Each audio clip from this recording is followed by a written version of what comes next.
So UFC Paris Gane versus Spivac has just wrapped up. It was a great card. I'm going to go through the whole card, starting with the first prelim, ending with the main event, and just giving my not my prediction, my reaction and breakdown of every single fight on the card. And I actually swept this card. I went 11-0 on picks, and I cashed the parlay, the three-leg parlay over at Left Lane MMA on Instagram. That's back-to-back weeks, over $100 there. So I'm pretty happy with that. It was a really good week on picks, and it was a pretty solid card. So the first three fights I did miss, but I will give a little brief recap. I kind of looked back over them. The first one, Jaqueline, Jaqueline Cavalcanti versus Zarah Fairn. Cavalcanti won a 30-27 decision. It was pretty clear. She just outstruck her the whole time.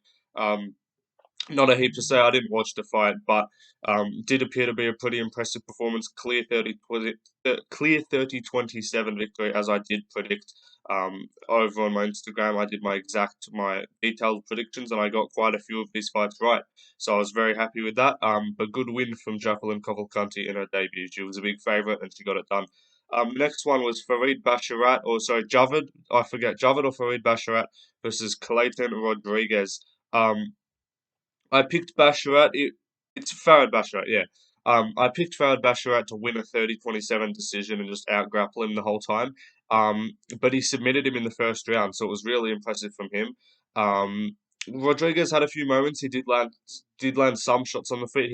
He stuffed a few takedowns early, but Basharat got the takedowns. He's really good at doing that. He just held him down, got him down, and then eventually locked in an arm triangle with about a minute to go in the first round and made Rodrigues tap out. So really impressive stuff from him, and he remains undefeated. And the final fight, which I didn't get to watching live, was Nora Cornolle versus Joselyne Edwards. I picked Nora Cornolle in a coin flip kind of fight. I said it was a toss-up. I said it was going to be close and probably end in a split decision. Ended up being unanimous. A lot of people thought Edwards won. I picked Cornolle, so I'm completely okay with the decision. It was great in my opinion. It was clearly Cornell's win. But in all seriousness, Edwards, she had takedowns and she was 5 out of 8 on her takedown attempts. And she did have a submission attempt in the third round, but Cornolle had her back in the second. She outstruck her for the whole fight pretty much. So damage trumps all, and you can't just get takedowns and expect to win. So I'm not mad at the decision at all, and I don't think anyone really cares that much. Everyone just kind of screams robbery when the decision happens, but no one's going to remember this fight in like a day. So good stuff from Cornell as well. I believe it was her debut. But moving on. Ange Loosa versus Rhys McKee. This was the first one I watched live, and it was a sick fight. Ange Loosa was just putting the leather on him in the first two rounds. He was winning clearly 2-0. But then Rhys McKee kind of came back in the third, and even Loosa was winning in the third. But then right at the end, like last 30 seconds, Loosa kind of just switched off and just forgot to like fight, and then almost got TKO'd at the end of the third round. But made it to a decision and won pretty clearly 2-1. One judge gave it 3-0, which was complete bullshit. But good shit from Loosa. He looked really impressive, and he can hold a pretty good pace because he was throwing everything into trying to finish McKee in the second, and he survived. So really good stuff. And I moved to 4-0 after that fight. The next one, Taylor Lapulis versus Caolan Loughran. I picked Taylor Lapulis to win a 29-28 decision. He did so. So good stuff from him. I just kind of thought, short notice, Loughran was preparing for a different, less talented opponent in my mind than Lapulis, who's a crafty kind of guy who's been around for a bit, got good striking, got good range management, and in the end, Loughran just kind of ended up first round relatively close, but the second and third, Loughran was basically just shooting non-stop takedowns, just full marabbing that shit and just trying to like out cardio him, but he couldn't get any takedowns. He was getting kind of just pushed off, short little nugget kind of guy, and just couldn't make it work. So good stuff from Lapulis, and he got a clear 29-28 win, which I did predict. But moving up to the main card, it was Charriere, Morgan Charriere versus Zecchini or Zecchini or something. I picked Charriere to win. Zecchini was basically a layup fight for him to get a nice, impressive finish because he's got a really good fan base. So they basically just wanted to get him a good finish in front of his home fans, and he did so. I picked him to win by third round TKO. got it done in the first with the body kicks. He was just absolutely hammering the body of Zecchini with the kicks. Folded him with a teep, and then he kind of got back up and then just landed a massive body kick as he stood up, right underneath the arms, right in the liver. So nasty work from Zecchini. So really good shit from him. And I picked him to win as well. But moving up the card, it was William Gomis versus Yanis Ghemmouri. This was a weird one. I picked William Gomis to win 30-27 or 29-28 decision. And he was on his way to do that. He was winning clearly. I think I said 30-27. Well, yeah, my call was 30-27 decision, and that would have happened, but he won the first two clearly. It wasn't like an action-packed fight or anything, but he was just clearly doing enough to outpoint Ghemmouri. But in the third round, he landed a sort of swinging front kick up the middle, and it grazed the cup. And then Ghemmouri leaned over, hunched over, and was like, "Oh, that's a groin shot." Tried to take time. The ref told him to fight back, and he's like, I can't. I just got kicked in the nuts." And so the ref called the fight off because he thought it was a legal shot. Um, on the replay, you could see it clearly landed in the groin area. It might not have made direct impact, but it's clearly made some impact. And when you've had fights like Usman Covington 1, where Usman literally got timeouts for getting kicked in the liver, he faked a nut shot to that extent that it was literally a liver kick. Didn't even touch the belt line. This went up the belt. Like if you think the belt's like here, this went like that and grazed up. So really weird stuff from the ref. Ended up getting called a TKO win for Gomis. Would have been a clear decision. Would have made my pick exact. But whatever, got to win. Was clearly going to win anyway, so I don't think it's going to be too much of a thing. But definitely poor refereeing and bad the way they handled this. It should have what it should have been was they should have realised it was a nut shot, um, and then not called it a no contest because the guy wasn't given time. So it's not like it's a no contest because he can't continue. So they should have said accidental foul that led to the end of a fight. Therefore, because it was after two rounds, you can go to a decision. Then Gomis would have won. So whatever. Let's move up the card though. Volkan Oezdamir versus Bogdan Guskov. I picked Oezdamir to win by I said round 2 KO. And it was looking like he was going to get a KO in the first round, but he eventually subbed him. This fight was pretty exciting. They were going back and forth. Bogdan was landing some big shots, and that was my worry. I was like, he's got power. I don't think he's that good, but he can just land the shot. And Oezdamir's got somewhat of a questionable chin. But both landed some big shots. Oezdamir eventually got a big takedown with a slam. Guskov kind of tried to pull a guillotine, which is never a good idea. Got slammed, got held down for a little bit, ended up standing back up. And then Oezdamir landed a big, I think it was a right hand, maybe a left hook, but he landed a big shot. Just staggered Guskov and then followed up, chased him to the ground, got the back, had him flattened out, and I was kind of hoping that he would go for the TKO, but he subbed him, took the neck, and got a round one submission. So impressive stuff from Volkan Oezdamir, and I picked him to win. Moving up the card, Benoit Saint Denis versus Thiago Moises. I picked Benoit to win by round 2 KO, or round 2 TKO, sorry, with ground and pound, and I absolutely hit this on the head. I hit the nail on the head, nailed this prediction. I got it exactly right. I said it would be a pretty back and forth first round. It was. Benoit won pretty clearly. They got scrappy at the end of the first. I knew there would be some grappling exchanges. I did even predict Benoit would have a little bit of wrestling success, which he did. Moises had a few moments. He was going for a leg lock at one point, but Benoit was all over it. He knows what he's doing in the grappling department, clearly. And he was just landing better strikes. He was fucking him up to the body with the kicks, slamming that. Kicked him in the nuts a few times, no worries. If you're not cheating, you're not trying, but whatever. No, I'm just kidding. They were accidental fouls, but anyway, I was worried they were going to take a point, and then if it went distance, I might have lost my pick. But he got it done. Got scrappy at the end of the first. Second round, he went back to the original game plan, which was having success. Got the takedowns, control time, landed some big shots. He cut Moises open bad in the first round with an elbow from top position, and then just all things led to the second round. Got him down, was just hammering away, got him in a bad position, held far side wrist control, and just TKO'd him on the ground, which is exactly what I said. So very happy with this prediction and good stuff from Benoit Saint Denis. He um was sent to the hospital. I think he broke his like foot or something like that. Slamming those kicks into the arms of Moises. Probably kicked an elbow, which I did kind of pick up on in the fight. But still, really solid win, and I look forward to seeing. I think he deserves a ranked opponent next. I think I'd like to see like a Matt Frivola. Is a matchup that I'd want to see. So I think that's the fight you make next. Maybe a Dan Hooker. Maybe like one of those other unranked guys, or maybe one unranked guy and then he gets top 15, or just one of those 10 to 15 ranked guys. Moicano maybe would be good. But yeah, any of those kind of fights. But good stuff from Benoit Saint Denis. Moving up the card to the co-main event, Manon Fiorot versus Rose Namajunas. Picked Manon Fiorot. I believe my official call, I said on my Instagram, I said either round 3 TKO or 29-28 decision.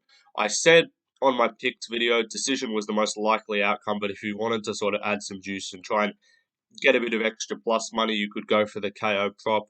Um, Ended up getting it done on the cards 29-28. Another judge gave it 30-27. It was really weird with these judges. No splits, no split decisions, but a lot of 30-27 scorecards that probably shouldn't have been given out.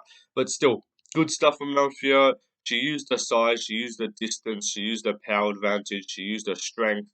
All the things I said would just trump the speed and technical skill of Rose Namajunas. She held her at bay, landed big shots. She like had her face really bruised up in the first. I think it was the second round when there was a head clash and Manon got cut open bad. It was a massive cut on the side of her head, luckily not above, because otherwise could have gone down into her eyes. But still, pushed through that cut, landed the better shots. I think Rose dislocated her finger in the first round. Whatever. Manon stuffed the takedowns, held her at range for the most part, landed good shots. It's a really good win to her, picked her to win. But now, moving up to the main event, Cyril Gane versus Sergey Spivac. He's a great fighter. I'd love to fight him again. Well, not quite again, Thomas Manol, because he got starched in the second round. Well, not starched, but he got TKO'd badly and just pieced up the whole fight. It's what I predicted. I said Sergey's plotting. I said Cyril Gane doesn't really get taken down unless you can just like it's doubles and singles which he has a trouble with. He got body locked down by Jones, but that's because he was nervous in that fight. He overextended on a punch, and I think he almost mentally defeated himself fighting John Jones, and just didn't have any confidence in himself going into that fight. But in this one, home crowd of Paris, I knew he was going to come in full of confidence, ready to get back in the win column. He was 1-2 in his last three, now 2-2. I knew the Paris crowd, all the French fighters on this card pretty much won, apart from Ghemmouri, but he was fighting another French guy. So really good night for the French fighters. Gane, first round, piecing him up. Body shots were the big thing in this fight. And it was a really good game plan. I think Gane was trying to attack the body and hurt the body of Sergey Spivac, um, to prevent him from having as much power and as much kind of juice in the tank to wrestle for long periods of time. Because he shot a real sloppy takedown in the first round, um, got like just kind of got shucked off, and then he shot a better one in the second, right up against the cage. But Gane managed to get out of it. Not the most conventional takedown defense. He kind of tried. His feet were a bit too narrow for my liking. He tried to sort of jump out of the takedown, which was a bit odd. But still, really impressive stuff from Gane. Stuffed the one good takedown attempt that Spivac had and was just piecing him up to the body, to the head. Spivac had absolutely nothing on the feet. He landed like one good shot, I think, in the first or second round. But apart from that, it was all Cyril Gane. He was going to the body, keeping the body, kicking the legs. Like he was kind of just flow state at like 50-60%, just landing all the shots he wanted to. I think the strike numbers were like 110 to like 15 or something like that. So massive strike margin for Gane. Standing TKO, really good stuff up against the fence. Hammer fisting him in typical Cyril Gane fashion. Got to land a few shots to the back of the head in this finishing sequence. But regardless, impressive stuff from Gane. I knew he was going to win. I just had a feeling. Stars were kind of aligned, and he keeps his name at the top of the division. Sergey Spivak is going to go back, probably have to fight like a, I don't know, one of those kind of like 8 to like 13 ranked guys. Maybe Derek Lewis in a rematch, maybe a Jairzinho Rosenstrike type guy. One of those guys, maybe the loser of Tuivasa versus Volkov could be a matchup there. But then Gane, reinserted himself in the top five of that division. I think he was ranked number two before this behind Pavlovich. I think he should still stay behind just because Pavlovich is the backup fighter for Jones versus Miocic, and because like Spivac was ranked number seven. Pavlovich beat number like five Lewis, number four Ty, and then like number four Blades or number five Blades. Like he beat so many. He beat all top five guys. Spivac was coming off Derek Lewis, um, and yeah. So Gane's beat Sergey Spivak, Tai Tuivasa, and Derek Lewis are his last three wins. And in between that, he lost both of his title fights. So I think he keeps Sergey Spivak as Sergey Pavlovich as the number one contender. I think Gane's number two in the rankings right now, and I think his next fight should be um, either the winner of Volkov Tuivasa, assuming it's Volkov, or if they want to kind of make him fight one more time outside the top five, or he fights the winner of Shelton Almeida versus Curtis Blades. Um, or you just wait to see what happens with Jones Miocic. Because let's say Jones wins, retires, Stipe retires, you do Pavlovich versus Aspinall for the vacant belt, no questions asked. But if Jones sticks around and says, okay, I'll fight Pavlovich, then you do Gane versus Aspinall. If he says, no, I'm only going to fight Aspinall, you do Gane versus Pavlovich. So it's one of those kind of fights. It's either Aspinall, Pavlovich, the winner of Ty versus Volkov, or the winner of Almeida versus Blades. It's one of those four, so you've got options for Cyril Gane. Spivak's got to kind of build himself back up. He got jumped to a number two spot here just to test the grappling of Gane and to kind of give him a home showing in front of the French crowd. But ultimately, I did amazing on this card. 11 out of 11, not a single one wrong. I'll read you my exact predictions and how many of them I got right because I did amazing on this card. Cyril Gane round two TKO body kick and punches, pretty much just punches, but got it pretty much spot on. Manolo Fjord, I said round three TKO body shots or decision. She got the decision. I did say in my prediction video decision was more likely, so I'll take that. And I said 29-28. When I said Dennis, round two TKO ground and pound was probably my best pick of the night. I got that exact. Volkan Oezdamir I had winning by round two KO. He won by round one sub, but he did rock him first. Gomis 30-27 decision would have came through if that referee wasn't a hard. Morgan Charriere I had a round three TKO uppercut and then ground and pound. That was just like sort of whatever guess. But he got the TKO with the kicks. On the prelims, I had Taylor Lapulis 29-28 decision. He got it done exactly that way. Same with Loosa 29-28. Nora Cornolle I had 29-28 in a split. Probably could have been a split, to be honest. Farid was the most wrong I was on a pick. I thought he would just kind of control him for three. Got the finish in the first, so really impressive. And then Jaqueline Cavalcanti got a 30-27 decision, which I predicted exactly. So the only ones where I didn't get the fighter and method, I got every single fighter right. The only ones where I didn't get the method of victory was I didn't predict the Oezdamir sub, obviously. I didn't predict Gomis KO, and then I didn't pick Basharat submission. So those were the three. But apart from that, I got every single fighter and method of victory correct. I cashed the three-legger as well. Benoit Saint Denis, Manolo Fjord, and a Cyril Gane TKO. I had $20 paying 105 as well. That was the weekly parlay. I'm back to back on those. Hit the UFC Singapore one as well with Tarfa, Jakadze, and Blanchfield. And yeah, apart from that, that's the video done. That's the fight. It was a really solid card. Let me know what you thought of the fights down in the comments. Thanks for watching, and I'll see you in the next one. Peace.